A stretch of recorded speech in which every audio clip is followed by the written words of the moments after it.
ইফতারির পূর্ব মুহূর্তে দোয়া করুন, এটি ভুলে যাওয়া যাবে না। প্রতিদিন ইফতারিকে সামনে নিয়ে আমরা দোয়া করব, কারণ হাদিসে এসেছে সালাসু দাওয়াতিন মুস্তাজাবা, তিন ব্যক্তির দোয়া আল্লাহ তাআলার কাছে কবুল হয়ে যায়। এই দোয়া আল্লাহ কখনো ফিরিয়ে দেন না। এর মধ্যে একটা দোয়া হচ্ছে দাওয়াতুস সাইম, রোজাদারের দোয়া আল্লাহ কখনো ফিরিয়ে দেন না। দাওয়াতুস সাইমি মাকবুল, এটা আল্লাহর কাছে কবুল হয়ে যায়।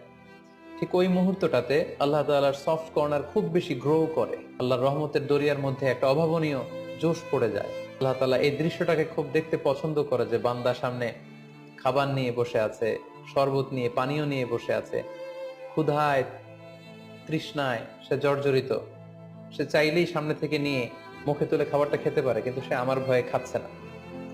তখন আল্লাহ তাআলা এই দৃশ্যটা দেখতে বড্ড পছন্দ করেন। ঠিক এই মুহূর্তে আপনি যখন বুদ্ধি করে আল্লাহ তাআলার কাছে চাইতে শুরু করবেন, কায়মনো বাক্যে চোখের পানি ছেড়ে, আপনি চাইতে দেরি হবে, এই দোয়া আল্লাহ তাআলার কাছে কবুল হতে দেরি হবে।